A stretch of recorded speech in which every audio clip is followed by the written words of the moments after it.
بسم اللہ الرحمن الرحیم۔ السلام علیکم ناظرین، نقطہ میں خوش آمدید۔ ناظرین، بعض اوقات انسان سے ایسا ہوتا ہے کہ انسان اپنی طاقت کے نشے میں چور ہو کے اور غصے میں بے قابو ہو کر ایسے اقدامات کر بیٹھتا ہے کہ وہ اس کی ساری محنتوں اور کامیابیوں پر پانی پھیر دیتے ہیں۔ ہماری آج کی اس ویڈیو سلطنت عثمانیہ کے ایک ایسے ہی وزیر کے بارے میں ہے۔ وہ وزیر جو پیدا ایک غیر مسلم ہوا، سلطان بایزید نے اس کو اسلام قبول کروایا۔ اس وزیر کو کس بادشاہ نے اپنا بہنوئی بنایا؟ وزیر بنتے ہی ایک جسم فروش عورت کو سزا کیوں دی؟ وزیر نے سلطان کی بیٹی کو تھپڑ کیوں مارا اور پھر اسے کیا سزا ملی؟ یہ سب سوالات اور اس سے جڑی مزید معلومات کو جاننے کے لیے ہماری اس ویڈیو کو آخر تک ضرور دیکھیں۔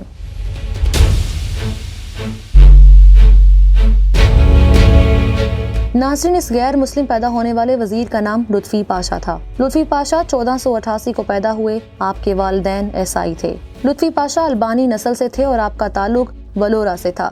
لطفی پاشا کے والدین نے آپ کو سلطان بایزید کے حرم میں بھیجا، جہاں آپ نے اسلام قبول کیا اور جنسریز کے ساتھ اسلامی تعلیمات حاصل کی۔ لطفی پاشا کا پہلا عہدہ سنجق بے یعنی کہ ایک ترکی گورنر کا تھا، جس کے بعد لطفی پاشا نے روڈس کے محاصرے، سیج آف ویانا میں اور بلغراد میں سنجق بے کے طور پر حصہ لیا۔ اور جیسا کہ ہم پچھلے وزیروں کے بارے میں دیکھتے آئے ہیں کہ ان کی شادیاں ان کے قائم کردہ اعتماد کی وجہ سے عثمانی خاندانوں میں کی گئیں، تو بالکل اسی طرح سلطان سلیم اول کی بیٹی اور سلطان سلیمان اعظم کی بہن شاہ سلطان سے 1523 میں لطفی پاشا کی شادی بھی کر دی گئی، اور اس طرح لطفی پاشا بھی پہلے گزرے کئی وزیروں کی طرح شاہی خاندان کا حصہ بن گئے۔ لطفی پاشا 1534 میں کرمان کے گورنر بنے اور اس عہدے پر رہتے ہوئے اراکین مہم میں شامل ہو گئے۔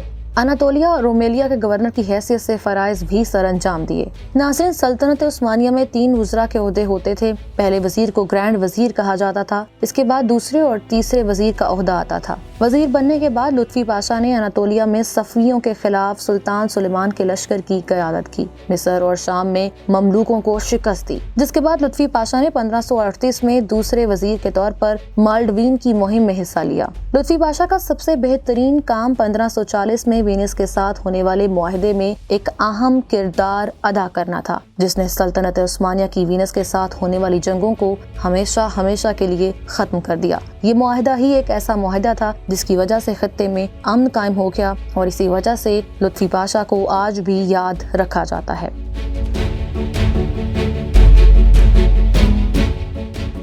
ناظرین، یہ سب باتیں، یہ معاہدے اور یہ پرسکون زندگی نہایت آرام سے چل رہی تھی کہ اچانک سے اپریل 1541 میں سلطنت کے دور حکومت میں بڑے وزیر کے اقدامات کی ایک بہت ہی دلچسپ افواہ پھیل گئی۔ لطفی پاشا، جن کو سلطنت میں بہت مذہبی سمجھا جاتا تھا، انہوں نے اپنے گرینڈ وزیر کے دور حکومت میں محل کے کچھ کمروں پر چھاپے مارے اور وہاں جسم فروشی کرنے والوں کو سخت سزا دی۔ لطفی پاشا کے پاس ایک خبر آئی کہ ایک مسلمان عورت جسم فروشی کے کام میں شامل ہے، تو آپ نے بغیر کسی مقدمے کے اور بغیر کسی قانونی کارروائی کے اس عورت کو سخت جسمانی سزا دی اور اس کو سرعام پھانسی پر لٹکا دیا۔ اس پر لطفی پاشا کی بیوی شاہ سلطان نے اپنے شوہر کی مخالفت کر دی۔